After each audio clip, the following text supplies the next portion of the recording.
Hey everyone, and welcome back. Today I'm going to talk to you about why you shouldn't purchase the Camping World's extended warranty.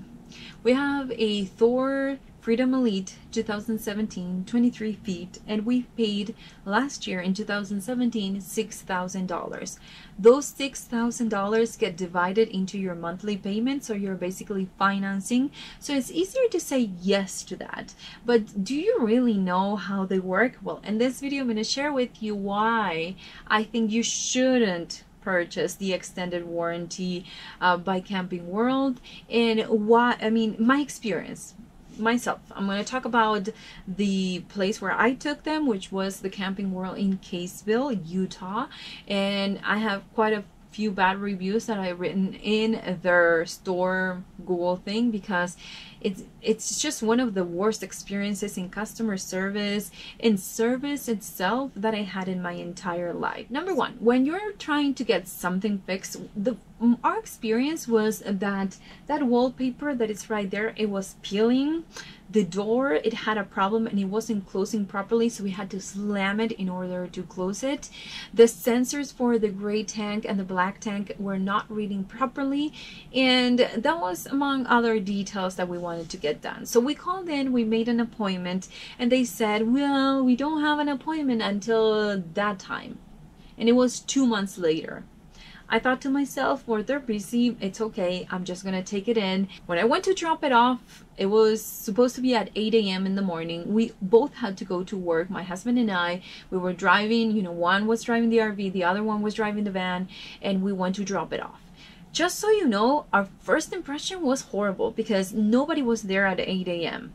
I had to wait for somebody in service to show up about 15 minutes later, which would make us a lot later to go to work for ourselves. So we waited for the guy. He wasn't in the mood. He was pretty upset that, it was early in the morning. We were just telling him a lot of things that needed to be fixed in the RV, and he looked like he was, like we were bothering the guy. So that's okay. I thought it was early, maybe the guy was having a bad day and we happened to be there on that day. But I think that you should pick your employees wisely, or at least the ones that do talk to the public, because otherwise, I did leave with a bad feeling. I asked him, how long do you think you're going to keep it? And he said, well, I don't know. I can't tell you a timeline.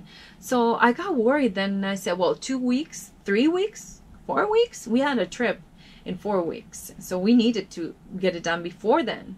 And he just couldn't answer me. He said, I am not sure. We will call you and let you know. The funny story is that they never called. It was 3 weeks later, and well, our trip, it wasn't in 4 weeks. It was in 6 weeks. But I kind of wanted to have it by the 4th week, because we had to do everything inside and put everything in. It does really take me a couple of weeks to get ready for a trip. So it was 6 weeks, but by the 3rd week I called, and I started calling that 3rd week. They would never pick up the phone, and if they did, it was the front desk who would send you to service, and service wouldn't pick up the phone and tell you to leave a message. I don't know how many messages I left for those guys. I would say over 50 messages in a week. I just couldn't believe that they weren't getting the messages. So one day I call in and ask them, and I'm just looking at my notes here because it's a long story. So I asked them, is it going to be too much longer? Because I do need it. And I talked to the secretary from service. It wasn't one of the service guys. It was just a lady that works there. And I guess she was really upset at me because I was continuously calling and leaving messages. And maybe she was the one checking the messages. But if she was, just so you know, she would never return my calls, ever. Never, ever, ever. I received a call from Camping World to tell me how or where they were at.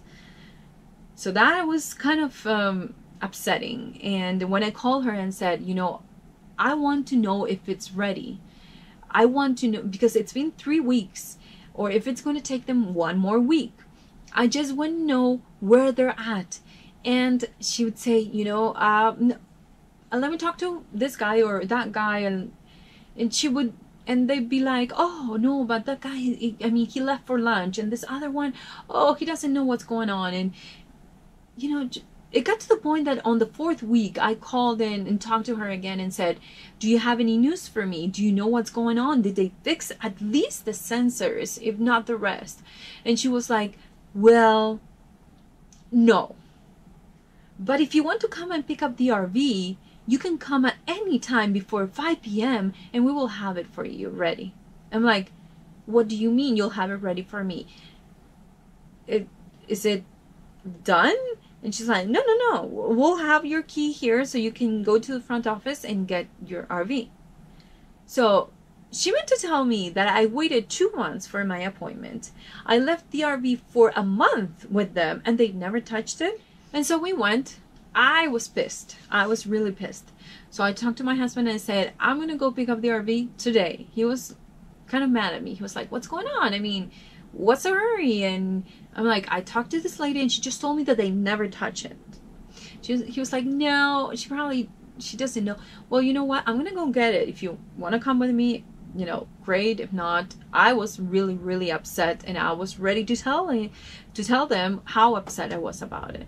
And I just didn't want the RV to be with them anymore. Just no, thank you. You know, I'm not going to even pay my deductible. I'm not going to do anything if you haven't even touched it in a month. So I go there with my husband. My husband was kind of shy. He was like, oh my goodness, she's going to make a big scene. But I went and talked to the salesman who happened to be there, which was the salesman that sold us the RV. I told him, we're here to pick up the RV. He was like, well, service is gone for the day. And I don't have a way to give you the keys. And I'm like, well, I talked to this lady. She told me to come, that the key was going to be here and blah, blah, blah, blah, blah. I explained to the guy, and the front desk lady was there listening. And I told him, you know what? This doesn't make sense. If you don't want my business, just tell me. We don't want your business. We rather sell RVs, but we don't want to service your RV. Okay? We sold you that warranty, but we're not interested in, you know, going through with our part whenever you need it. And I would take my business somewhere else. I would learn my lesson. I will lose $6,000, but I will learn my lesson. But please don't fool me around with all this nonsense that you're telling me that it's going to take you 2 months to get me in.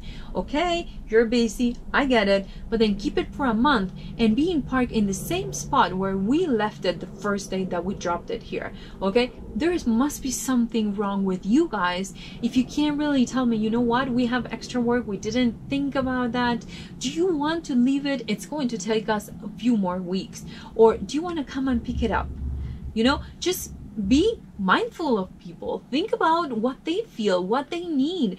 You're not going to pay $400 a month of a new RV and then have it in a place where, you know, it's not even covered, it's getting dusty, and it's not being worked on. So I was done. I mean, I just feel like they just lost my trust in them, because the undeserving trust that I had in them, because after I doing my research, I mean, they're not the best, very well known for high standards or, you know, values in the RV selling community. But to kind of end this video and put service and parts all together in the same bag, we had to buy a few parts. Like the screen slide door thing broke and we had to buy one, and they had all kinds, but not this one. It was black, they had brown, like the very old ones, but they didn't have this one. So I went and talked to the guy and I said to him, you know, do you think that you have a clear one, maybe in the back, or maybe something that I can order? And the guy tells me, well, that's all we got, without even looking at the computer. I got upset and I went and talked to another lady.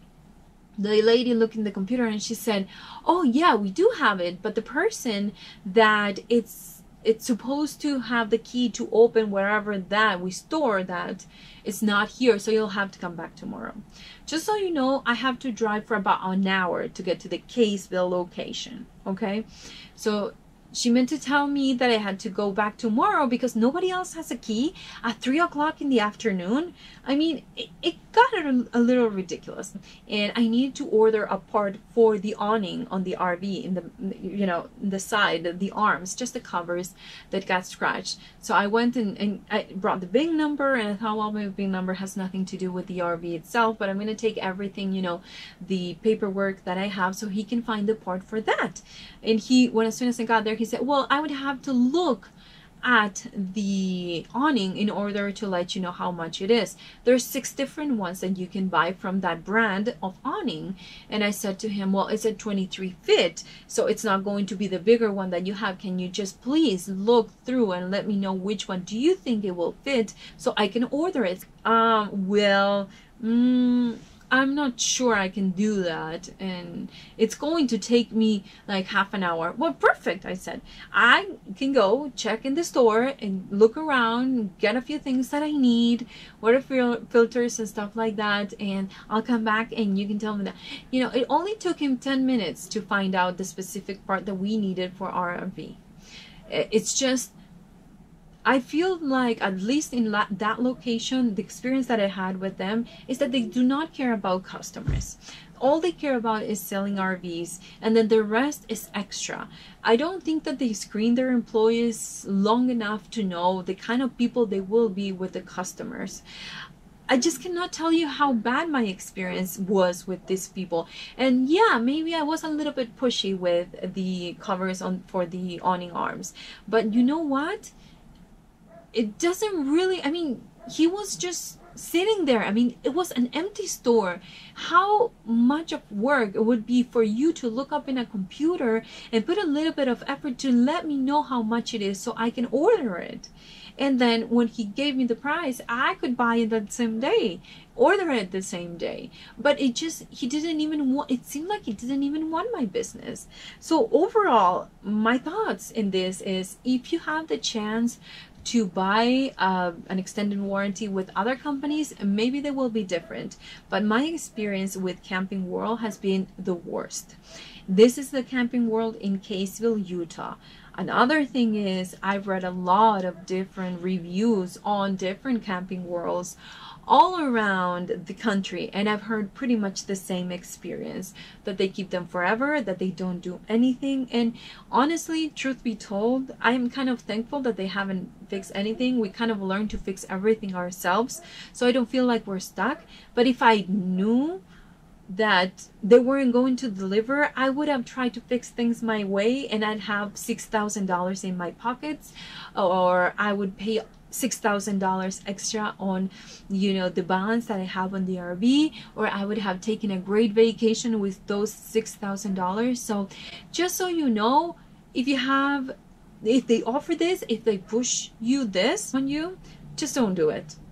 It's not going to be good for you. You're gonna lose money, and I mean, in the long run, there's a lot of things that you can do for your RV yourself. It's not really that hard, and I will be putting together some of the things that we've done here in the RV. Like, we've done some aesthetics and some things that are functional for us, like adding a slide drawer, and you know, the window here, the slide window in the dinette, the part where it locks, it kind of completely fell off, so we had to find a way to put everything back in. And that I didn't film because I wasn't sure how it was going to work, and it worked perfectly. So from now on, I'm going to be sharing with you all the updates that we do and all the things that break, how we fix them, because I think it's very important that you keep up with every single thing that you break from your RV, and that way they won't be like a big pile that you'll have to take it somewhere to get it done. You don't have to do that unless it's propane, or unless it's something that is very, you know, delicate, like propane, or you have no idea with electric. Then those are the things that you'll take it to a professional. But there's a million things that you can do around your RV that you do not need this warranty for. So definitely keep these things in mind if you were thinking about purchasing that warranty. So thank you so much for watching this video. If you had any experiences, even if they were amazing, please leave them in the comments down below so we'll share with other people and kind of give them an idea on different experiences with the same warranty. So thanks for watching, and if you're new, please remember to subscribe. I will see you on my next video. Bye guys.